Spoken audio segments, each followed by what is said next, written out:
Okay, everybody. So, first of all, welcome everybody. Thank you for coming to our 16th Fly. Everybody,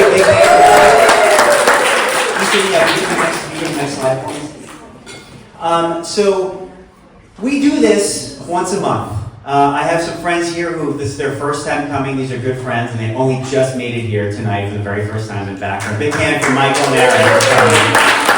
Because seriously, what the fuck? All right, I'm just saying. Anyway. What we do here, and excuse me for the language, what we do here is every month we bring people together and we tell stories. And it's nice because this is our community and we want to bring people together, and we live in a society, in a world, in an administration that's pretty messed up right now, and everybody's pulling each other apart, and this is trying to bring us together, right? And that's why we're here. And that's why we do these stories. And these stories are true stories. They're personal experiences that people have had, and you're going to hear a pretty broad range of stories out here. Some serious, some bizarre, some sexual, and the big thing is when people come up here to tell a story, it's really brave. And I want you guys to keep that in mind. Like when people come and telling their personal stories, I want everybody to give them a big round of applause, because it's hard to tell a story, right? It's hard to be vulnerable and tell your experiences in front of people that you don't know. And these people are all doing it, and I think that's amazing. So let's just, before we start, we're going to give a big hand to all the storytellers that are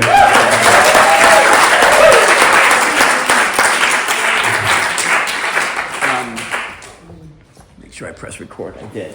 All right, so like I said, we do this every month. There is the Facebook page, there's the website, which has all the details about how to tell a story if you want to do that. And I know some people are here.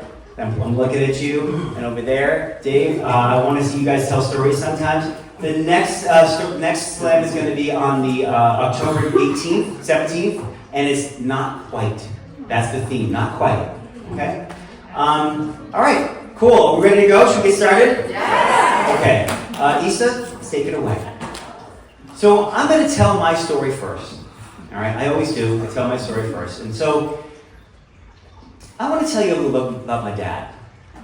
My dad was not cool. He was kind and considerate and caring. He was a guy that you could count on, you could trust. He was a mentor to so many people, but he wasn't cool. He wasn't hip. That was not how you describe my dad. But it didn't matter because I wanted to spend time with him, as much time as I could. And so when he was a busy guy, it was hard to spend time with him because he was busy. He was an entrepreneur. He had things going on. He worked a lot. But when he was there, he was there. But just getting time with him alone was special. And he used to come home every day for dinner. And we'd have dinner together as a family. And then if I was lucky, he'd come down to the basement where I had a black and white TV. It was channel 38 in Boston. They had every day at 7:30 p.m. they had MASH on. And we would watch that show together, and he would watch part of it. He usually didn't watch the whole thing. But every time he'd come down, he'd have his drink in his hand, and he'd say, I haven't seen this one. And I knew he'd seen the one, because I treasured every moment with him, because it was our time. It was just a few minutes, because he'd watch a little bit, and then he'd go up and spend time with my mom or my sister or whatever. He'd do his thing. But it was great. And we did other things together, too. I mean, we played tennis, and we played catch up front, and we'd go skiing, and we'd do walks, and we played games, and he was a great dad. And sometimes we'd watch sports together. But as my mom can attest to, he did not, sports was his thing. That's when he focused in on him. He watched the Red Sox or the Patriots. I'm from Boston, figure it out. And he would focus in on those games so much so that he was deaf to everything else in the world. Like you couldn't even talk to him. I remember I would ask him questions and he didn't even hear me because he was so focused. But the times that we really bonded was war movies. We watched war movies together, and that was a time that was focused, and it was just about us watching these movies. We watched Force 10 from Navarone, where Harrison Ford blew up the bridge, the dam, and made it to the wrong side, and the Nazis were there, and he was going to be captured. We watched The Dirty Dozen, where a ragtag bunch of soldiers, of prisoners were sent on a suicide mission, and Jim Brown almost made it as he threw the hand grenades into the holes to kill all the Nazis. At least that's a theme here. We watched Von Ryan's Express, where Frank Sinatra is running after the train, which had all of his fellow prisoners with him, and he's running, and he's just about to reach safety, and he gets shot by the Nazis and lies, and he's dead on the tracks, and the train pulls away. We watched Where Eagles Dare with Clint Eastwood, which was just an amazing movie, and we watched The Great Escape. The Great Escape, where Steve McQueen is always given he's sent to solitary confinement, and he's given a glove and a ball, and he throws it against the wall, and he catches it and throws it, and then they escape. And he takes a motorcycle, and he jumps over a hill and jumps over a fence, and he did that stunt himself. Steve McQueen was cool. Yeah.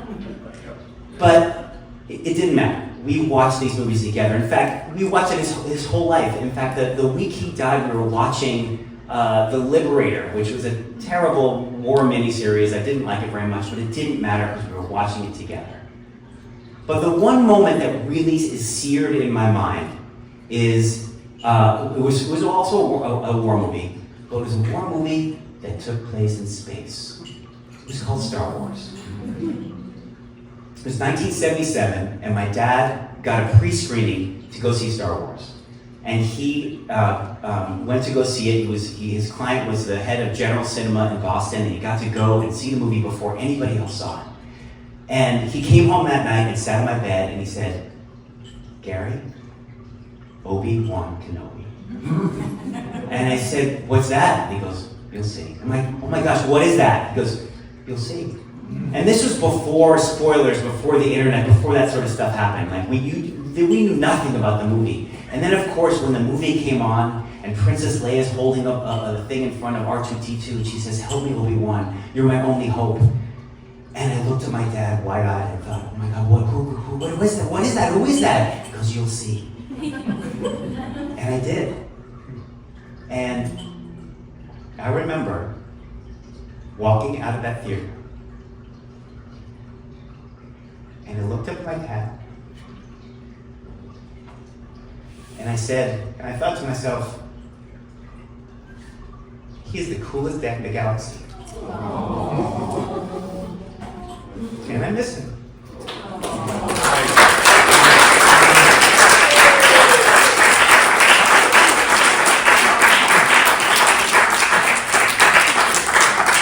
I did not need to cry. That was not good. Okay, and that's my dad, and that's me about that age doing our thing. Thank you. Okay. All right, wow. Did that hit me? I didn't mean it to. Okay, so there it is. That's the first story. So now I've asked all you guys to think about things that were shared experiences, and I had some interesting themes that have already come up. I'm just gonna have a quick look. We had, I was trapped with a couple of dozen people in a fun house at the Marin County Fair. That's a story. I do want to hear that story at some point. That's an amazing story. And then my young kids and I climbed the cliffs of Point Reyes unintentionally. That doesn't sound safe. Isa, I don't know who's next. I forgot to write a list. Who's next? Can you see it? It's Dave. Dave is next. Come on, Dave. Come on up. Let's give a big hand for Dave.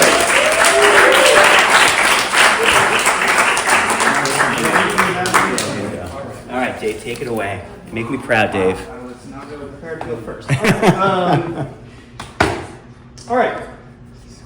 I would like to ask all of you to come with me. We're going to go back a bunch of years. And I'm going to bring you to Loudon, New Hampshire, because I was living in Boston at the time. And if you were an aspiring professional race car driver, then you would be doing what most of them do and racing karts, K-A-R-T-S. So trying to distinguish from like go-karts are like at Scandia and the Santa Cruz Beach Boardwalk.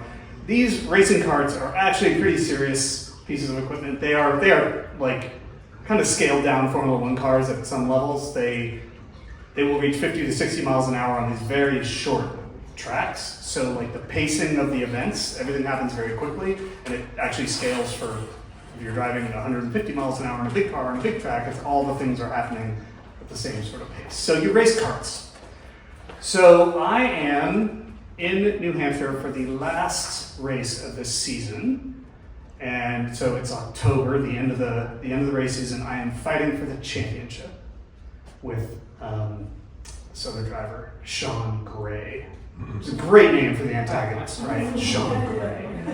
But Sean is a more typical kart racing driver at the time. He's like 17 years old, and his parents are there with him. I'm gonna kind of juxtapose, the two groups here. He's there with his parents. His dad, they drive in this like really nice motor coach, like not just an RV, but like the really nice coach. And they've got this big trailer behind that you can walk inside. There's lights inside, and they got all the shiny tools and all the spare parts, and basically all the things you need to go proper motor racing. And then in contrast, you have my setup at age 22. So I'm a little bit old for still racing karts, but I started late, what can I say? So I am driving my parents' hand-me-down Toyota Camry that had 200,000 miles on it when they gave it to me. And I've got a little Home Depot 4-foot by 8-foot trailer that was like red and came with like some wooden 2x4 sides. So, I mean, it's a little red wagon. That's what it is. And in there is toolbox, cart, whatever spares I got. So that's my setup, okay? So yes, obviously, they are the Empire. Okay, and I am the Rebel Alliance, right? You're getting this? And so we are gonna fight for, we've been racing each other all season. We've both won races. We're gonna decide this championship. It's gonna be either him or me the next day. So the other part of my setup that I would have forgotten this if not for this story. But, so obviously I was definitely not sleeping in a motor coach at the track. I wasn't even getting a hotel room.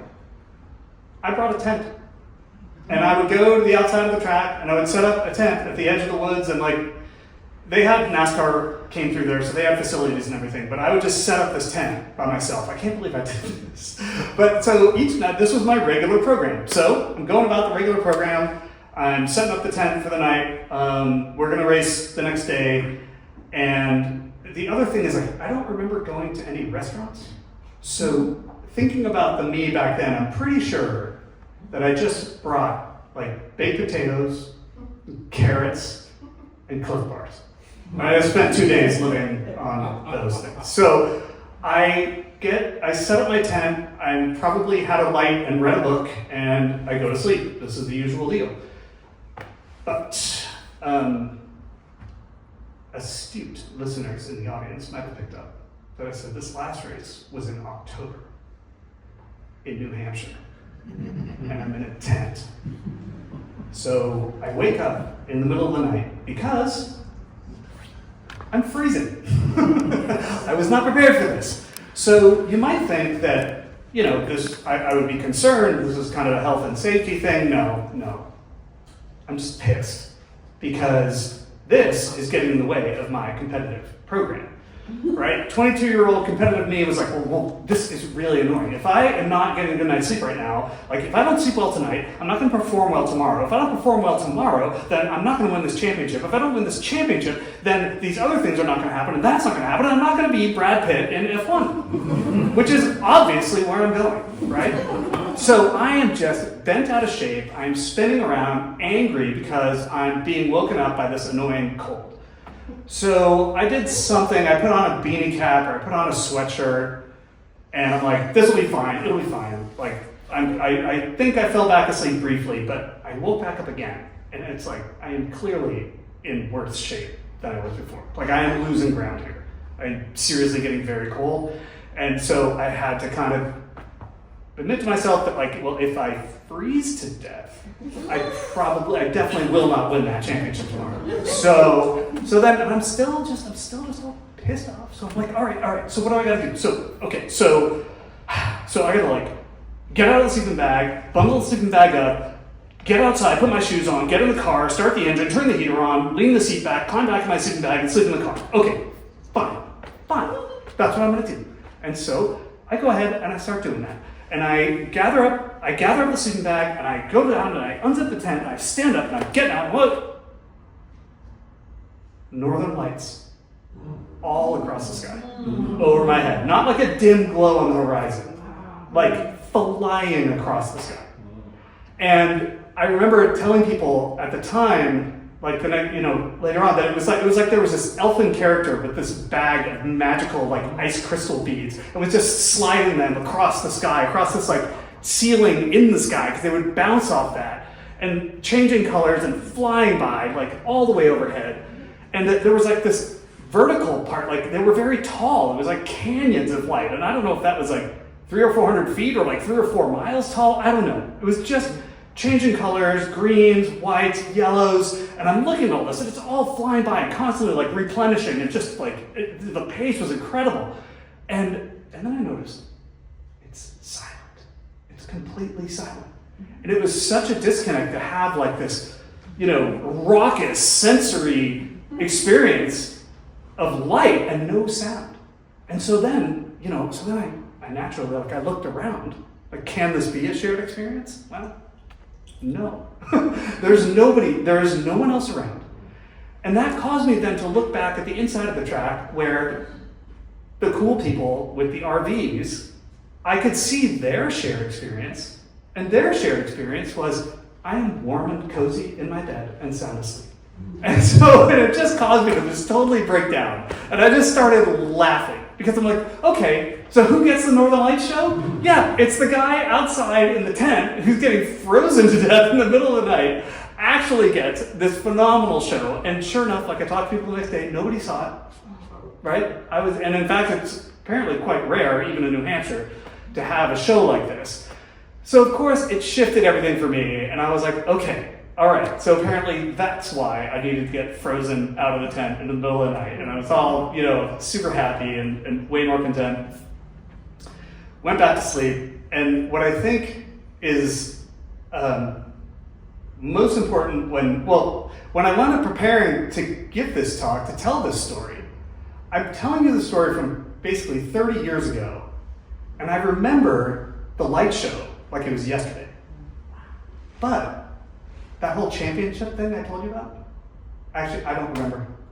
Did Sean Gray win? I don't remember. And that is actually the takeaway.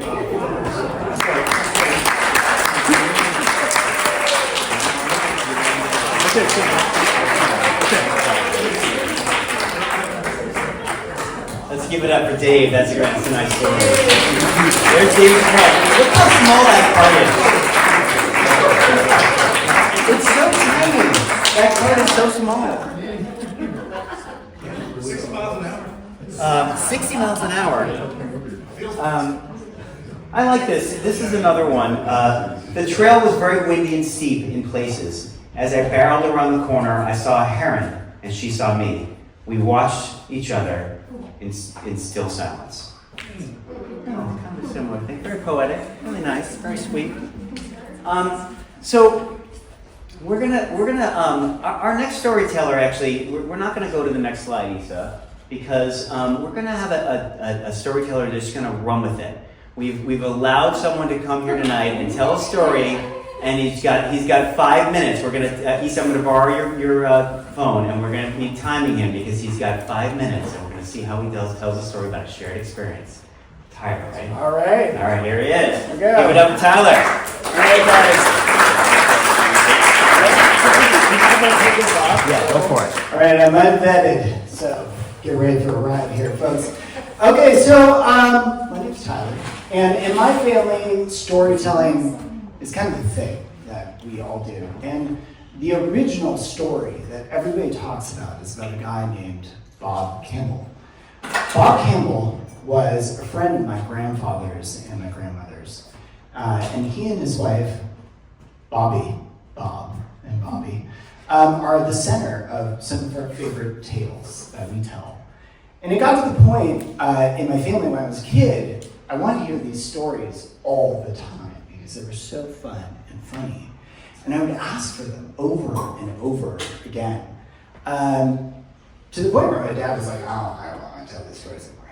It was like, this is too much. He was like, all right, I gotta come up with like some sort of like idea here that we've got to like keep this at a minimum.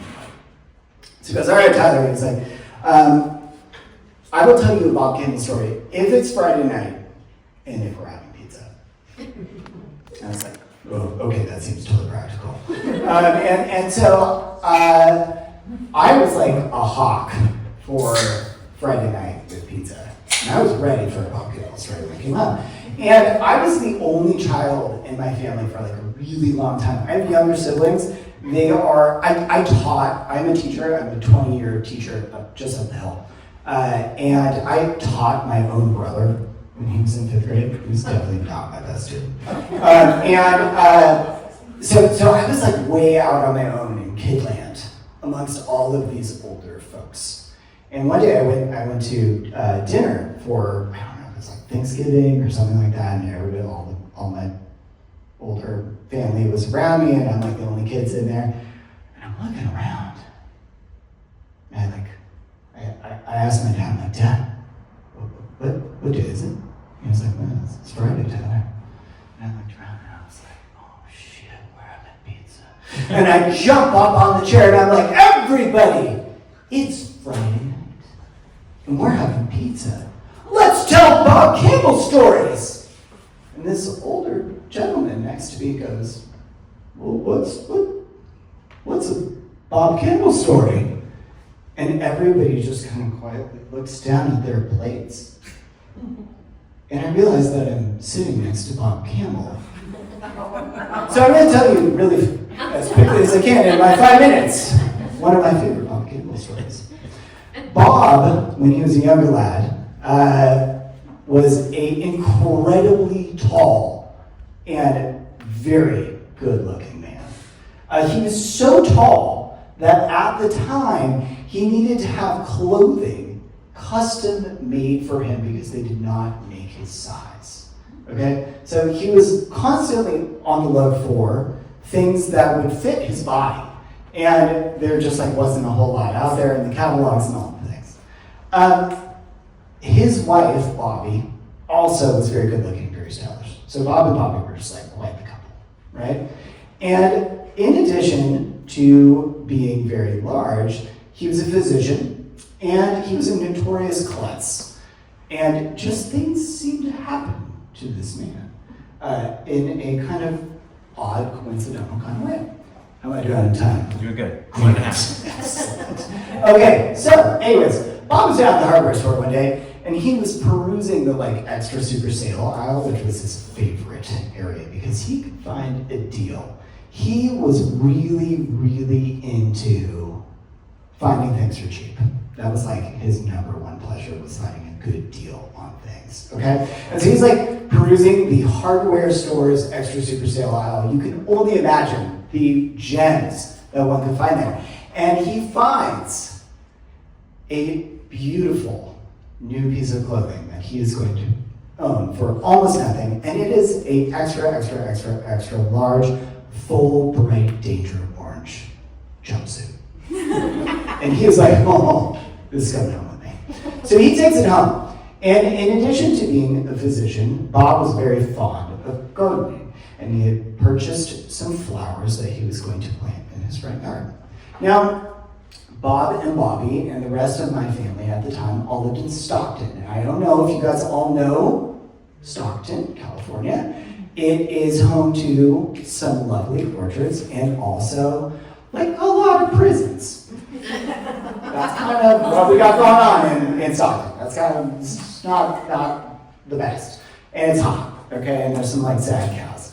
Okay, so anyways, he's in Stockton and it's like a Sunday and he's out front and he's got his new jumpsuit on. He's feeling really good. Okay, and he's got his flowers that he purchased at the hardware store, also on sale. Maybe not in season, maybe gonna die kind of soon. They weren't, they only had a short life. That's why they were on discount. And he's down there and he's planting he's doing his thing, and Bobby comes out, and Bobby's like all stylish. She's got like the glasses and like the fit, and she's like, Bob! And she's like, she's got a cigarette at the time, and she's like, Bob, I'm going to the store. Like, do you need anything? And he's like, not now, Bobby. I'm planting my flowers. And she's like, well, you know what, Bob? Fine. I'm going. And if I don't get what you need, then that's on you. And she takes up and she's kind of pissed. Okay? So Bob's down there and he's planting his flowers. Well, meanwhile, in Greater Stockton, there are some things at that time that happened on the weekends, which was the local prison population would come out of the prison and they would take them on a bus and then they would go and they would work the side of the road, right? And they'd clean things and they'd take ditches and they'd do all this stuff. Well, there were some nice gentlemen also who would kind of patrol with shotguns and things like that. And one of the inmates just kind of skedaddled off into the local orchards and went missing. And so the bus loaded up and they realized that one of their population was not in attendance. So they went looking through the neighborhood for their missing member. And they're looking. And then all of a sudden they see this man who's planting flowers in one of their bright orange jumpsuits. And Bob's sitting there, and this bus pulls up, and a man comes down, and he's got a badge and a large gun, and he says, all right, friend, get on the bus. Bob looks at the man and looks at the bus, and he notices there's a bunch of other gentlemen there. And they're all wearing his jumpsuit. He goes, oh no, oh no, sir. I'm Dr. Bob Campbell, and this is my house. And he goes, oh really? Well, why don't you show me some ID? And he goes, hold on. And he runs to the door. Well, Bobby had locked the door. And in his jumpsuit, he had no pockets. And he goes, no, I swear this is my house, all right? And my ID is right there. I swear, this is my home. Well, right at that moment, Bobby came back from the store. And she pulls up in her car, and she steps out, and she assesses this whole situation. And Bob is sweating, and he's very agitated, and the man kind of has him by the shoulder, and he's slowly directing him towards the bus. And he goes, Bobby, tell this man that I am your husband. Help me out. And Bobby looks at him.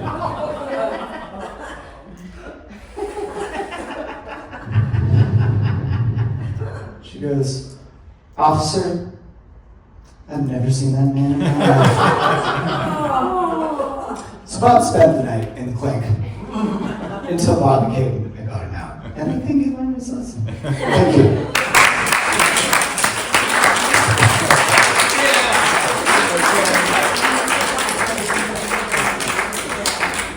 Give it up, Give it up for Tyler.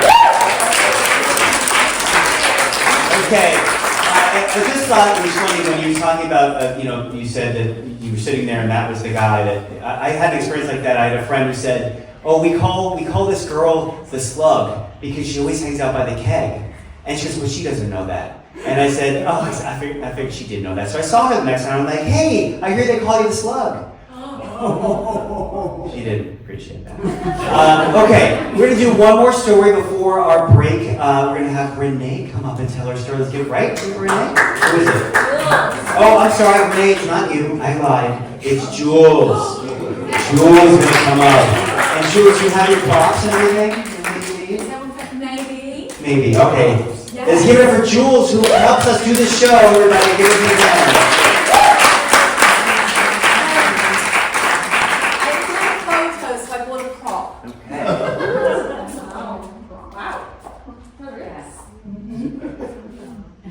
That's a crocodile skull? Is that what that is? Alligator? Alligator. All right. All will be revealed. Okay. Yeah. There we go. All right. Take it away, Jules. So, many years ago, when my children were quite small, I went on a girls' trip with 3 friends, and this was a big deal for me. I hadn't done many of these trips, and I was so excited because I was a single mom with 2 little kids, and I got to go away and do a grown-up trip. And I went with 3 friends, and we went to New Orleans. And I was beyond excited. Having grew up in the UK, coming to America was just a dream, and living in California, and then New Orleans. And to me, growing up, New Orleans was always like this magical city with fun stuff going on, and I was super, super excited. And added to that, I had always, always, always wanted to see an alligator. I was just, we don't have them in the UK. And I didn't really know the difference between alligators and crocodiles. I kind of thought they were kind of the same, but I knew one has a pointy nose and one has rounded.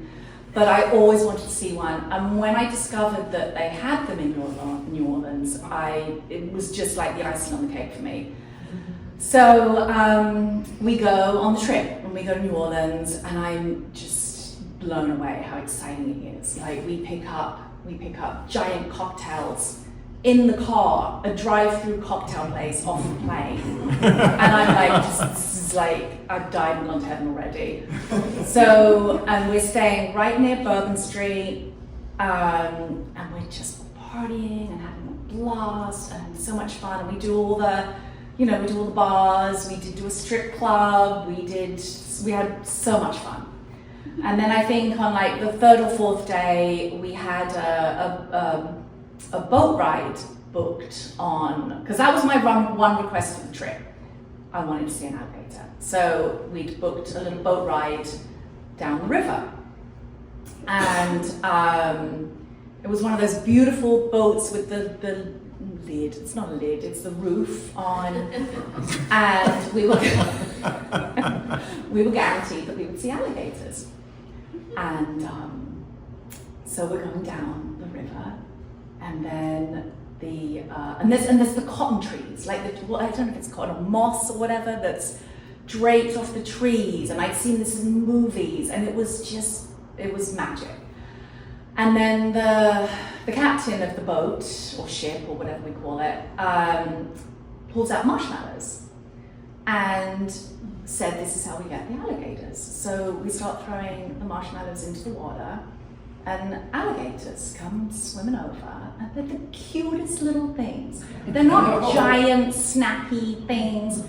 They're cute, and they're eating these little marshmallows, and their little noses up in the water, and we're throwing marshmallows, and they're awesome. That was it. That was my dream come true. And we finished the boat ride. It's fabulous. We have an amazing trip, and then I suddenly remember, well, I have 2 kids back home, so I better buy them a gift. And there's all these little stores everywhere selling alligator heads and turtle shells. So, and both my boys are big on animals. They would probably like a dinosaur shell or a head, but that they had to make do with. So I got this for my older son Ivan, and then I got the turtle shell for my younger son Caesar. They were delighted with them. They were amazed, like, this is awesome, they're real, this is great. And then my son, for show and tell, takes in his alligator head. The alligator head here. And didn't think much of it. The kids were impressed, they loved it. He said, my mom brought it back or whatever, and all was good. Didn't think much of it at all. Until a week or so later, I'm doing the school pick-up and drop-offs, and I'm getting funny looks, and I'm getting like whispers, and they're pointing, and the kids are pointing, and I'm usually that mom that's like turned up for drop-off, and I'm wearing odd shoes, or I've forgotten to take my PJs, or something. So I'm kind of used to being that crazy mom that's like running in, and so I'm not paying too much attention. But then the parents start giving me the looks too, and they're like, no, I'm just like, what is going on? And then finally a kid comes up to me, he's like, are you Ivan's mom? And I just go, yeah, I am. Yeah, what's he done now? And they're like, wow. And I'm like, and it's like, did you kill an alligator? And I was like, yeah, I wrestled it, and me being English and like witty and sarcastic, was like, yeah, I wrestled it and I ripped its head off. And yeah, I did. Why? Did you hear about that? And he was like, eyes like saucers. I'm like, wow. Didn't think much of it. That was it, you know. And he went off and he's like whispering and stuff. And then the next few days, parents are coming up to me. Is it true? Did you really? And I was like, what? What is going on? And then one handed me the school newspaper. Like, there's a journalist club at school, and it's called The Hawk. The newspaper's called The Hawk. So they hand me The Hawk, the cover, and on the front of the newspaper is the headlines. Mom wrestles alligator and brings home souvenir head or something.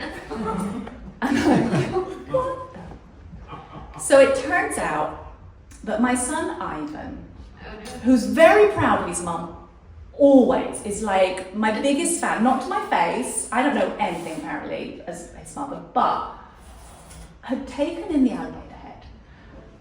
And his first grade teacher told me this. And the kids had been so enamored with it that he just couldn't help himself. It wasn't just an alligator head that his mother had brought back as a gift. No. Somehow he mixed up the story of me seeing actual alligators and feeding them marshmallows. Somehow it became a story where we'd been attacked by alligators. And I had wrestled this alligator to the ground and almost word for word to what I'd said to that child, which is why it all transpired. And then brought the head home as a souvenir. And the reporters, the journalists for the newspaper, and they were like, what would they have been, like 8th grade or something, had interviewed him and he'd given them verbatim the story and they believed it, printed it in the paper, and then everyone else had believed it too, including the parents. And so it's kind of a shared experience. I shared the experience on my trip. My son seemed to think he'd shared the experience, but the experience he shared and the one I shared were very different. And that's my story. And there is the alligator head.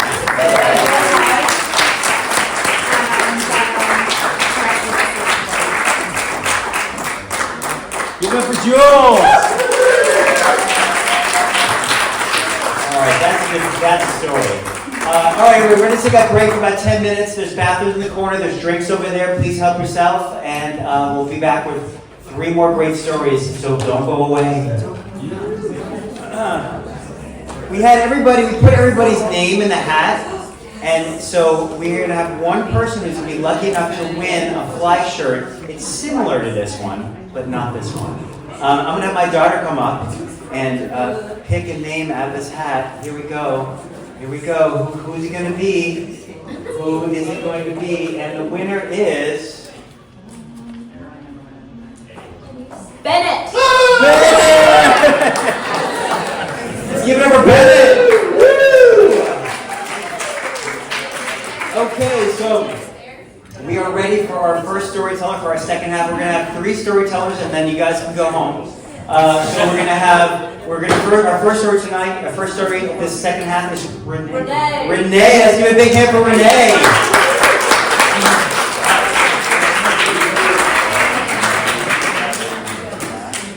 What is it? That's the microphone.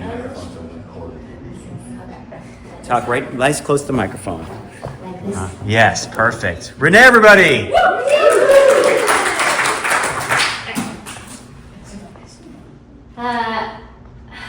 So, ever since my mom shared her experience with me about the witch doctor that she saw, I've been fascinated with psychics, fortune tellers, intuitives, anyone in that realm who can presumably tell the future.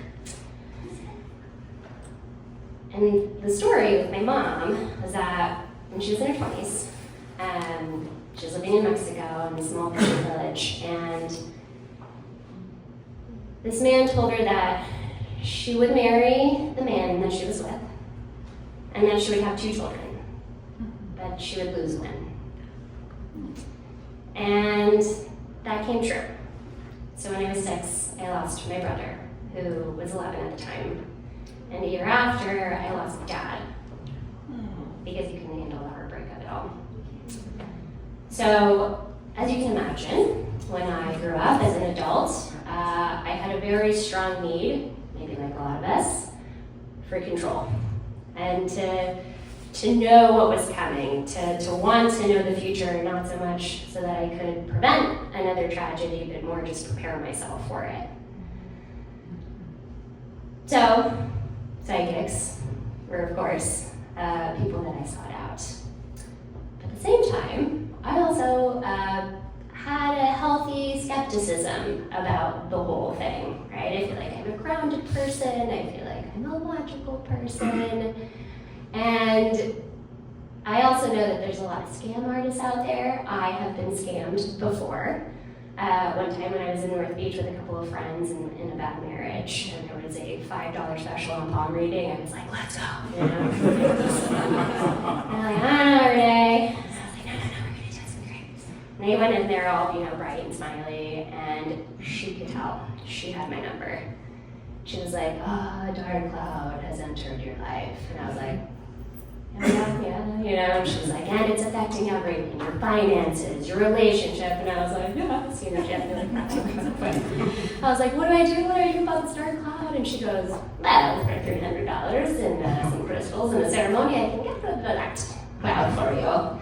And I was like, where's the nearest ATM, And my friends, God bless them, were like, we're gonna go now, we're just gonna think about it. And I looked that lady up on Yelp later, and sure enough, she goes up to people in malls and parking lots, and she's like, ooh, have a dark cloud. And I'm like, yes, So, healthy skepticism about psychics. And also, I know how manifesting works, that shit is if you, if someone tells you something, it can be a self-fulfilling prophecy. So, all that said, one of my good friends, Betsy, calls me one day and she's like, I know I can tell you this and you won't think I'm crazy, but I talked to this woman, her name's Janice.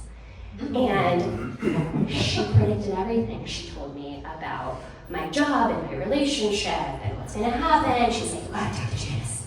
And I was like, I gotta talk to Janice, right? But Janice can only talk to you. You have to schedule via email, and it's 3 months in advance, or whenever the portals are open, right? So I email Janice, and she gives me a date in September. It's March. It's 2 p.m. on a Tuesday. Well, I guess I'll take what I can get. This woman might be the real deal. And I forget all about it until my calendar pings. It's the middle of the day. I'm in my living room. I just got off of a meeting. And I see I got psychic reading, right, on my calendar. And I'm like, oh, it's Janice. I gotta take it. It's on Zoom. No, it's not on Zoom. It was a phone call.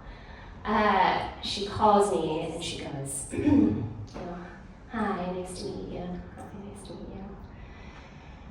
And she says, would you like a psychic reading today, or would you like my medium services? And I guess I'm not well versed in the intuitive realm enough to know what the difference is. And she says, well, a psychic reading is for your future. And with a medium service, we explore connections from the past. And I'm all, but that's never, okay. That's never something I would have sought out. I haven't really considered that as even an option. But here we are, so okay, let's try it. She goes, okay, so I just have to see who comes. And she said, I'm getting an older woman, much older, a grandmotherly figure. Is this your grandmother? Did your grandmother recently pass away? Yes, me, Juna, we were very close. She passed away last year. She really wants to talk to you. And I said, I hate to say this, but I love my grandmother, and I would love the opportunity to connect with her again, but when you offered medium services, I was actually hoping you might present somebody else. And she said, okay, well, I'll shoot her off. She doesn't want to go. And then she gets somebody else. She says, okay, there's a man here. He's in his mid-40s, he's handsome, he's well dressed, kind of has a fatherly presence about him. She says, is this your dad? I say, I don't know, you tell me, Janice. You know? She said, okay, well, I'm just gonna try to see what he's trying to tell me. And she says, he's holding up a white flower. It's like, it looks like it's from a camellia bush. Does that mean anything to you? And I say, well, my daughter's name is Camila, and we named her after that, so that's significant, you know? And then she says, I honestly don't even remember everything that she says. It just starts rolling like this. She says a few things that could be generic, right? And then some things that are something I remember like my mom saying. Like one point she said, you know, he said he's really sorry that you couldn't be the man that he wanted to be in that time. He just couldn't handle the heartache. And, you know, at this point, I'm like in tears. I'm like really listening, but still, like not totally believing, like that skeptic is still there, right? And then she says something that completely changes everything. She says, did you have popcorn for dinner recently? And I was like, yeah, last week. I was having a really hard week. I remember I called my boyfriend, I told him all about it. I was fighting with my ex, and my girls came home from school, and one of them had been bullied, and we were all just having just like this awful day and this awful week. And I said, fuck it, let's have popcorn for dinner and watch a movie and sit on the couch and eat ice cream, which we're never allowed to do, right? And we just let that day go and just felt, and we're in the space and like in the comfort of each other. And she says, he wants you to know he was there on that couch that day with you, sharing that experience. And that he's been there for so many of your experiences. And okay, I'm like really bawling at this point, right? And she goes, okay, that is all. Well, oh gosh. And it's 3 o'clock and I got another meeting. So I'm like immediately in the real world again, like have no time to process any of this, right? And then I start rationalizing it after this. I'm like, she had my email. Is there like a death certificate online? Could she have found out all this? And I started getting angry even. I'm like, how dare somebody exploit people's feelings like that, you know? And like go to all this trouble for $90, mind you. I was like, there must be more lucrative scams, right? So I'm like trying to rationalize this experience. And then I realized that none of it matters. Like my need for control, my need to know the future, it felt really real. And I think that's what I've come out of it with now. Like those experiences, I'm no longer like obsessed with needing to know what's gonna happen, and instead really interested in what I can feel is real now. Because ultimately that's the only thing we can really control anyway.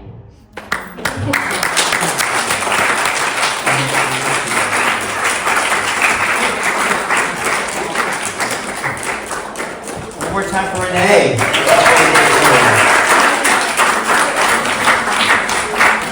So in the Jewish tradition, we have something called chutzpah, which is when you do something that's a little you have a nerve. I think it's so great that you totally. I don't want to talk to my grandmother. Can you get someone else? I'd like to talk to a different. Anyway.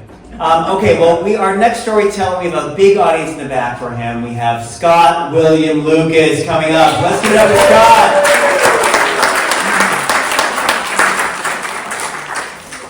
Thank you. It's cool. Everybody hear me? I don't usually do this. So there are stories that are so long ago that you just don't remember that much about them, or you forgot them completely. And but one thing, like a photograph or a letter or something, reminds you of it. And this is one of those stories. I graduated from high school in 1976. So do the math, I'm 40-something years old. So, no, and from Redwood here in Larkspur, and a bunch of my buddies after we graduated, we said we have to do something because we have to have an adventure, a trip, a big fun time, because now we're going from high school to college. And all four of us were going to different colleges. So we had to do something. So we picked the classic and we went on a road trip. I bought a car, a 1968 Colony Park station wagon. And I don't remember how big station wagons are, but it was gigantic. My dad used to always say, he'd go, oh my God, wherever you're going, once you get in it, you're already halfway there. And so we took this car. This is a little, I was going to add this to it, but so one thing we had to bring was a little bit of alcohol. And we knew this guy in Tiburon at the Bottle Shop. I don't know if anybody remembers the Bottle Shop in Tiburon. And this fellow, Pat, he did a bad thing. He would sell to people like me. And I graduated, I was 17 when I graduated. But we wanted to bring some alcohol with us. And so he let us. And we bought some and loaded it into this station wagon. And the plan was to drive around the country. And one of the ways we were going to afford it was to stay at friends' houses and maybe a motel every once in a while and camp. So that's what we did. And we really liked staying at relatives' houses because it was just free, it was fun, and it was great. So we were near Lincoln, Nebraska, about a couple weeks in. And one of the guys had an aunt and uncle there. And we called them and said, hey, can we stay? Can we, camp in your backyard or do something like that? And they said, no, we're going to Minnesota. Yeah, you would think, I would say no matter what. But they said, we're going to Minnesota to a lake, to our lake house. It's called Pelican Lake, and you can come with us. We're going with this other family, and they have girls too. And we're like, let's go there. So we drive to Minnesota to Pelican Lake. And I had never been, the farthest I had ever been out of California was Reno. And we got to this lake. It was just amazing, like right on the water. This beautiful lake, like it had a pier that went out, and there was three boats. There was like a Boston whaler type, and there was another boat, and there was a boat called Hobie Cat. And if you don't know what a Hobie Cat is, it's like a 14 to 16 foot catamaran. Super easy to sail, super fast, and really fun. So my friend Jeff and I said, look, I took junior sailing at San Francisco Yacht Club. Let's take this boat out on the lake. He goes, yeah. So we grabbed some beers, we got on the lake. And we're just having a blast. It's a beautiful day. Everything's right. But what happens in the Midwest that you don't get here is that a storm comes up very quickly. Like here we know 5 days in advance, we're gonna have rain. But there you just never know. And so we saw this storm coming in, and it started to get really, really, really windy. And we said, we gotta get back. I mean, like within 15 minutes, it was almost like a gale. And we turned the boat around, but as the boat spun around, the boom came and hit Jeff in the ear. Now Jeff, when he was a little kid, like a baby, he had like a fever or something, and he lost most of the hearing in his ear, and he had a hearing aid. And it popped off and went in the water. So the problem with that is that he did a really stupid thing. The boat was going this way, fast. He dove in this way. So by the time I figured everything out, I was probably 100 yards away before I could get the boat turned around. And what's happening is I'm looking out, and this storm is coming in. I can see the rain, it's very dark clouds, and it's white caps. So by the time I get the boat turned around, I gotta find Jeff. So I get to where I think he dove in. I can't find him. It's like 15 minutes, 20 minutes. And I'm like, oh my God, this is what happens. It's gonna happen. And I was like, oh my God, I gotta go back and tell them. And I said, no, I can't leave. If I leave, that's it. So another 10 minutes pass, and I find him. And he was back like this. He's he's floating. He's alive, but he's definitely in distress. And I get him on the boat, I bring the boat around, I get him on the boat, and he starts to throw up water. You know, he's just like, it's really a bad situation. But he's on the boat, he's alive and everything. And then once he stops throwing up, he starts to shiver uncontrollably. So I figure out a way to get the boat back. And I didn't even go to the dock. I just ran right up to the shore, right on the sand. And I ran up and I got a bunch of blankets and I said, where are the blankets? Jump all in the water. And they go, oh yeah. And everybody I didn't tell anybody anything. And they said, oh, they're up there. Go get them. And I grabbed him and I brought him down and I wrapped Jeff up. And he's just sitting on the boat. And after maybe 10 or 15 minutes, he could walk. And I walked him up and he was like kind of a zombie. And then when they saw him, they go, oh yeah, you really, you fell in the water and you're cold. Okay, let's bring you, get you some tea and bring you to the fire. And so they did, and about an hour later, he was fine. And he walked over to me and he said, you okay? I said, yeah. I said, are you okay? He goes, yeah. And really what he was saying, he said, you thought I was dead, right? And I was saying to him, you thought you were going to die. But he didn't. And I obviously didn't. But we never talked about it. That was the last time I ever said anything. I never even told the story. I don't know, and it came up. And the reason it came up, like I said earlier, is that you find a photograph of something and it reminds you. And I found this, which I love. This is the bill for all the liquor we bought. At the bottle shop in Tiburon, illegally. It makes no sense to me, but it's 4 quarts of bourbon, 4 quarts of Bacardi rum, 3 half gallons of Relska vodka. If you remember Relska, it's the cheapest stuff you can buy. It just goes on and on and on. A case of Wente Chardonnay, BB's Cabernet, 4 bottles of BB Cabernet Private Reserve at $8 a bottle. I think it's like $150 a bottle. And all this stuff, and a case of, San Miguel, and 2 cases of Schlitz. Gary, you're a Schlitz fan. Yeah. So, anyway, this was my little artifact that reminded me of that story.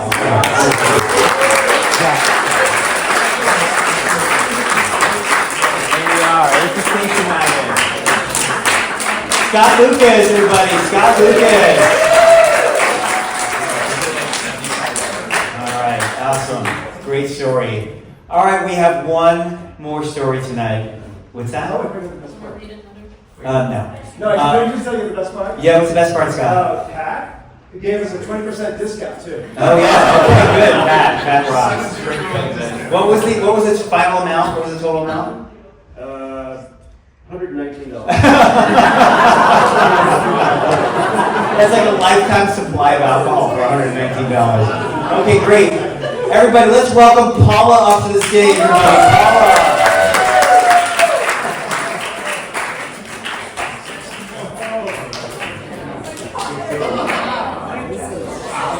Paula, everybody. Right into the mic. All right, so it's early COVID. My marriage of 30 years has ended. I find myself living alone for the first time in 30 years. So, I've kind of lost my mojo. I was wondering about, the future of my life, like sex and, do I still have it? Do I still want it? Am I fuckable?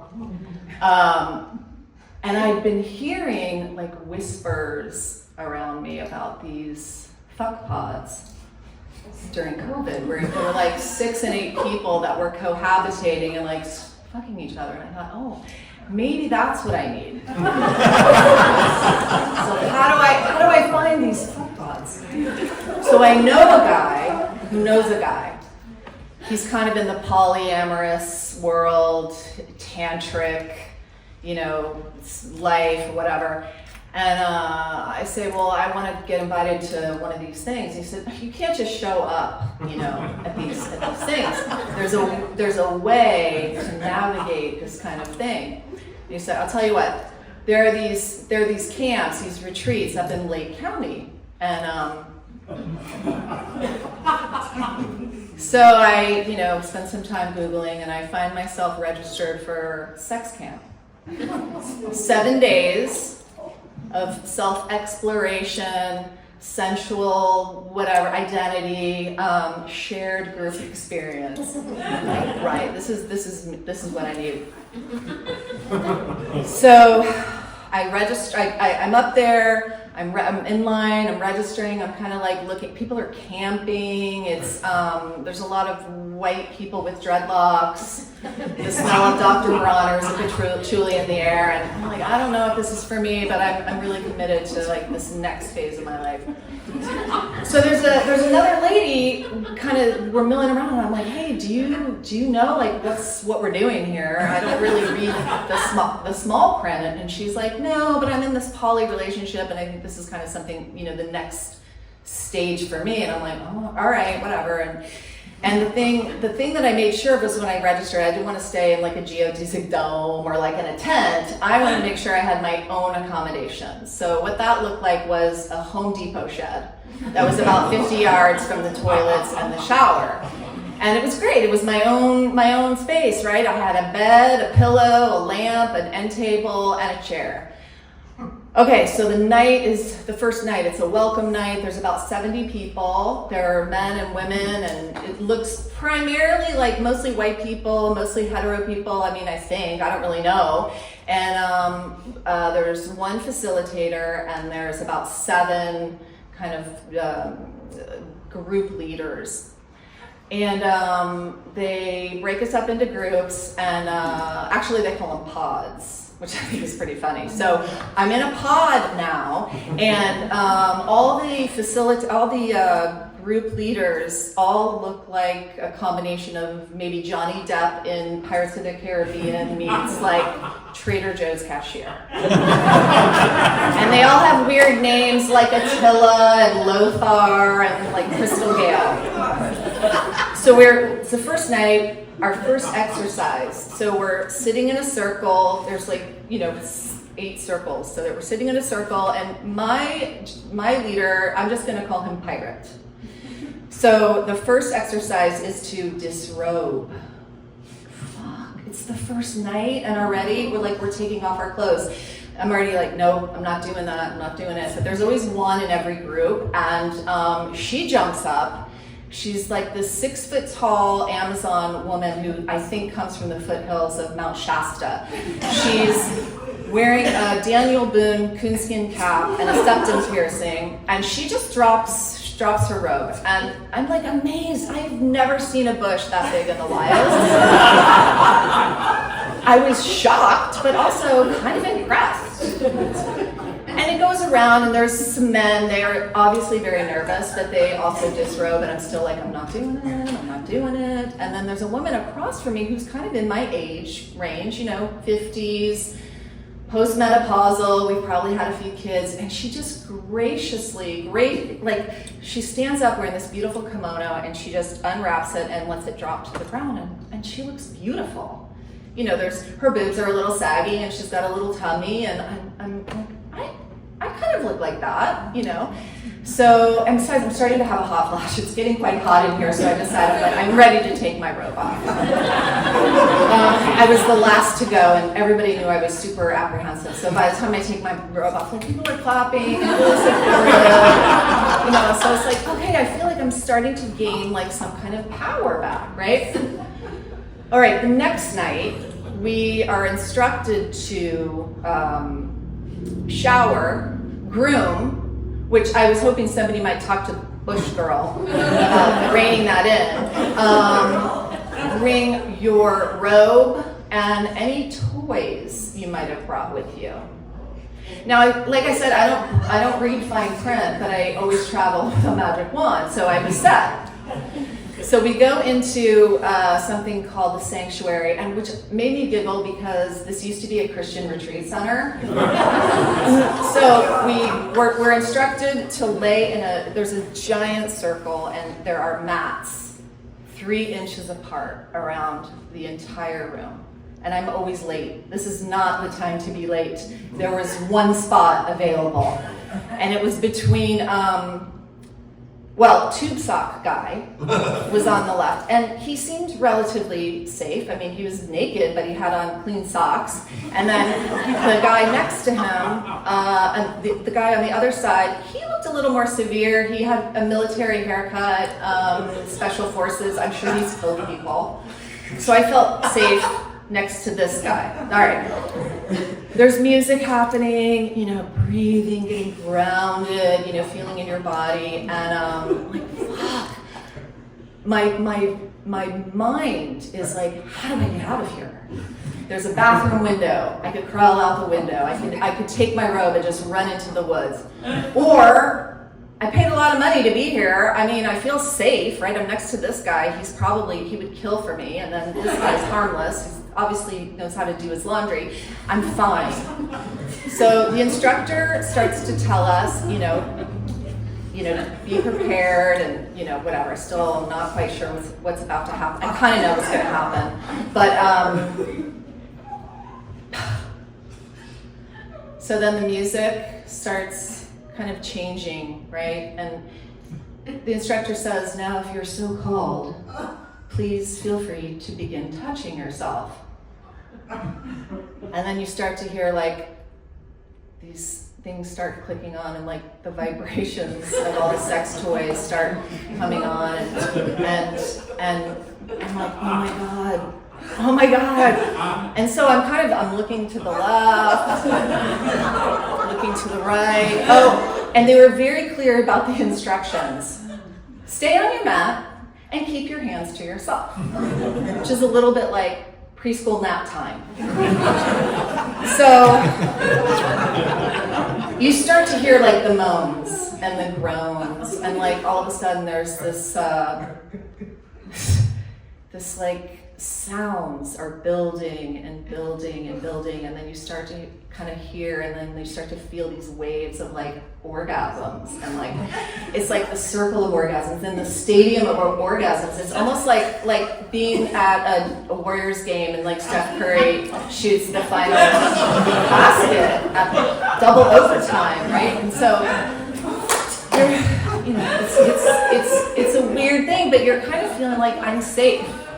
I'm safe, I'm on my mat, I'm having this fucking weird shared experience with 70 people, but I'm starting to feel kind of more powerful in my body. Okay, that was only night 2. There's 5 more days to go. I will say the other nights involved, there was a disabled, a very large disabled German woman who was in the corner flogging people. And I have to say, normally that kind of thing wouldn't interest me, but she looked so beautiful, and she was in such command of what was happening over there. And then there were people fucking in a hammock, and there was bodies everywhere. And I thought, I'm kind of old-fashioned. I went seeking for this thing, to feel like I needed to be part of this thing, and what I realized is that I just started. I was feeling like I had this power and this sexual energy returning to me, and eventually I realized that's what I was looking for. I wasn't looking for a fuck pod.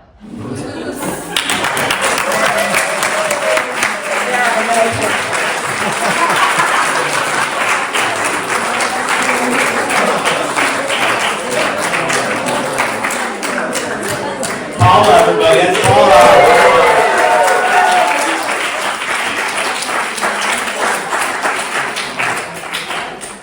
Okay, that story was from my daughter Isa. Anyway, I want to thank everybody. We've had some amazing storytellers tonight. This was such a great night. Every story was amazing. Thank you so much for coming out tonight. I want to give a big hand to all the storytellers.